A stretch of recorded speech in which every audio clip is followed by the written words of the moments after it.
للکار قسط نمبر 2۔ آج تھانے دار اشرف نے خالو عثمان اور ناصر بھائی وغیرہ کو مشورے کے لیے تھانے بلایا تھا۔ میں بھی اپنے دوست زبیر خان کو لے کر پہنچ گیا۔ تھانے دار اشرف سے کسی اچھی خبر کی توقع نہیں تھی اور ایسا ہی ہوا۔ پتہ چلا کہ چاروں ملزمان میں سے ابھی تک کسی کا کھوج نہیں ملا ہے۔ 2 دن پولیس پارٹیاں مختلف علاقوں کی طرف روانہ کی گئی تھی جو ناکام واپس آئی تھی۔ آخر میں تھانے دار اشرف نے سگریٹ سلگاتے ہوئے خالو عثمان سے کہا، عثمان صاحب، کل ایک MNA کا فون آیا تھا۔ MNA مشتاق گورایا صاحب کا نام تو سنا ہوگا آپ نے۔ خالو عثمان نے اسباب میں سر ہلایا اور ان کا پریشان چہرہ کچھ مزید پریشان نظر آنے لگا۔ تھانے دار اشرف نے کہا، MNA صاحب کی خواہش ہے کہ یہ معاملہ مزید نہ بگڑے۔ وہ مانتے ہیں کہ لڑکوں سے ایک بڑا جرم ہوا ہے۔ اپنی بیوقوفی سے انہوں نے قانون کو پیچھے لگا لیا ہے، مگر یہ بھی حقیقت ہے کہ بچی صحیح سلامت گھر واپس پہنچ گئی ہے۔ اس صورتحال میں اگر کوئی درمیانی راستہ نکال لیا جائے تو دونوں پارٹیوں کے لیے بہتر ہوگا۔ ناصر بھائی نے چیخ کر کہا، انسپیکٹر صاحب، یہ کوئی زمین ٹکڑے کا جھگڑا نہیں جس میں 2 پارٹیاں آمنے سامنے کھڑی ہیں۔ یہ اغوا کا سنگین ترین جرم ہے۔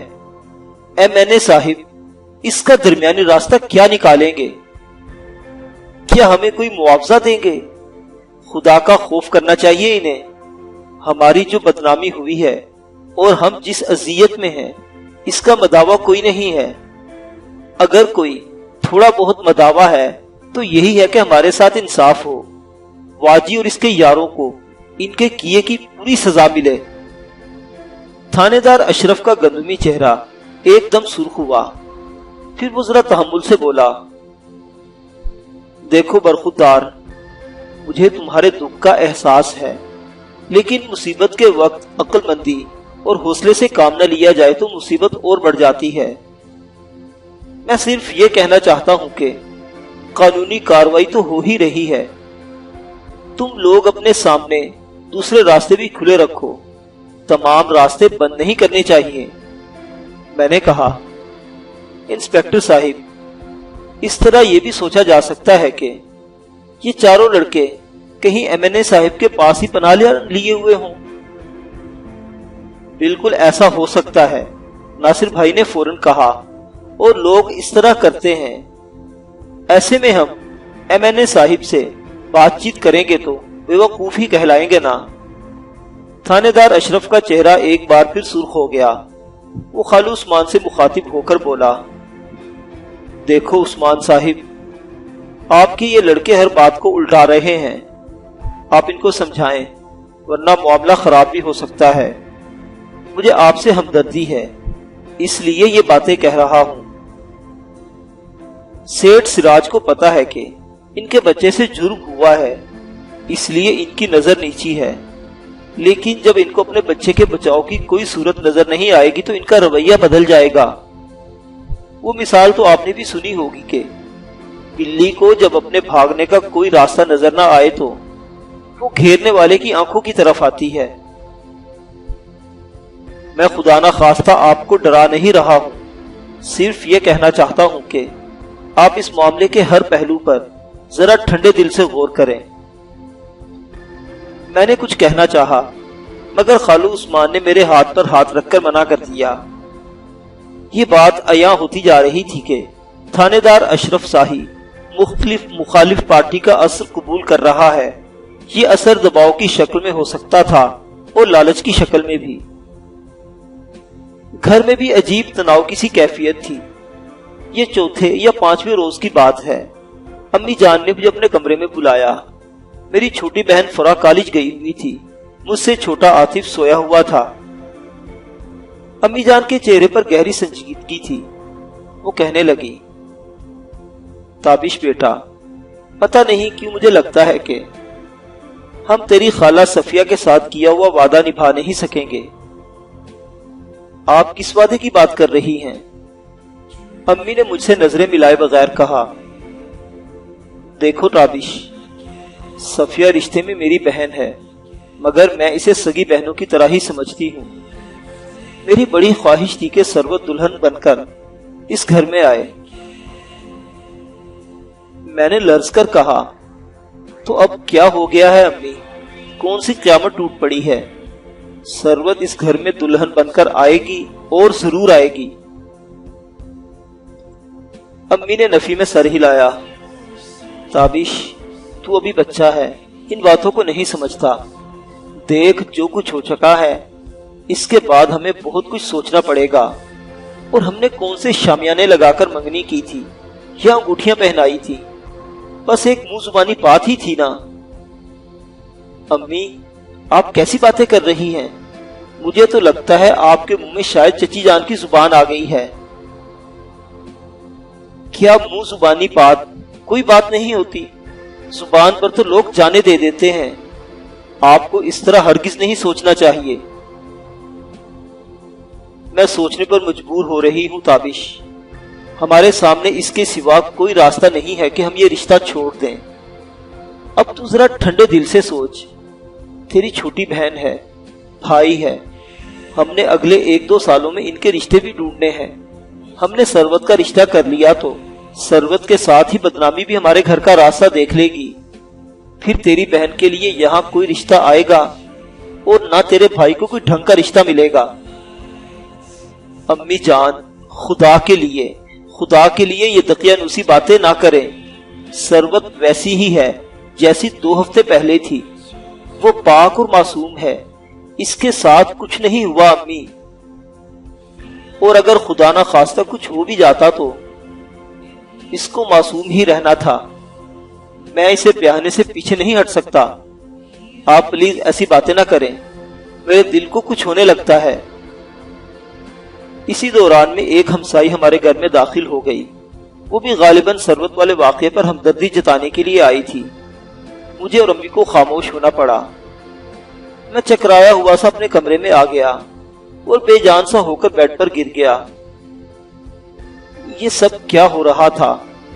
امی جان کے رویے میں جو تبدیلی تھی، وہی تبدیلی میں چھوٹے بھائی عاطف میں بھی دیکھ رہا تھا۔ ہاں، چھوٹی بہن فرح کا معاملہ قدرے مختلف تھا۔ وہ ثروت سے بڑا پیار کرتی تھی۔ بہرحال اس سانحے کے بعد وہ بھی کچھ چپ چاپ ہو گئی تھی۔ باقی رہے چچا، چچی اور ان کے بچے، سو وہ کبھی اس رشتے کے حق میں ہوئے ہی نہیں تھے۔ مجھے اندیشہ تھا کہ اس طرح کی باتیں کہیں ثروت کے کانوں تک پہنچ گئی تو وہ بہت زیادہ اثر لے گی۔ میرا دل چاہا کہ میں ایک بار اکیلے میں اس سے ملوں اور اسے ہر طرح اپنی غیر مشروط اور غیر متزلزل محبت کا یقین دلاؤں۔ یہ یقین ہی تھا جو اسے دکھ اور مصیبت کے بھنور سے ابھرنے میں مدد دے سکتا تھا۔ میں ابھی ثروت کی طرف جانے کے بارے میں سوچ ہی رہا تھا کہ بیرونی دروازے پر بیل ہوئی۔ چھوٹے بھائی عاطف نے باہر جا کر دیکھا اور مجھے بتایا کہ کچھ لوگ مجھ سے ملنے آئے ہیں۔ میں باہر پہنچا تو 7-8 معزز صورتوں والے افراد باہر گلی میں کھڑے تھے۔ میں نے ان سے فردن فردن مصافحہ کیا۔ ایک سفید ریش بھاری تنوتوش والے شخص نے کہا، میرا نام حاجی فیروز ہے، شاہ عالمی بازار میں سیٹھ سراج میرا ہمسایہ ہے۔ یہ باقی لوگ بھی بازار کے ہی ہیں، ہم آپ سے ملنے آئے ہیں۔ توأن کرہن میں نے ان حضرات کو ڈرائنگ روم میں بٹھایا۔ ویسے یہ بات میری سمجھ میں آ گئی تھی کہ یہ حضرات کس لیے تشریف لائے ہیں۔ جلد ہی مدعا حاجی فیروز کی زبان پر آ گیا۔ انہوں نے کہا، جو کچھ ہوا ہے بہت برا ہوا ہے۔ ہم سب بہنوں بیٹیوں والے ہیں، اس دکھ کو بڑی اچھی طرح محسوس کر سکتے ہیں، لیکن ایک طرف سے اللہ کا شکر بھی ہے کہ بچی صحیح سلامت گھر واپس آ گئی ہے۔ میں نے کہا، حاجی صاحب، یہ بات ہم پہلے بھی بہت دفعہ سن چکے ہیں، آپ نے جو کہنا ہے صاف صاف لفظوں میں کہیں، لیکن اگر آپ یہ بات کہنے کے لیے آئے ہیں کہ ہم سیٹھ سراج اور اس کے بیٹے سے کسی طرح کی سلو صفائی کر لیں تو یہ ایک نہ ہونے والی بات ہے۔ میں اس کے لیے آپ سے بہت بہت معذرت چاہتا ہوں۔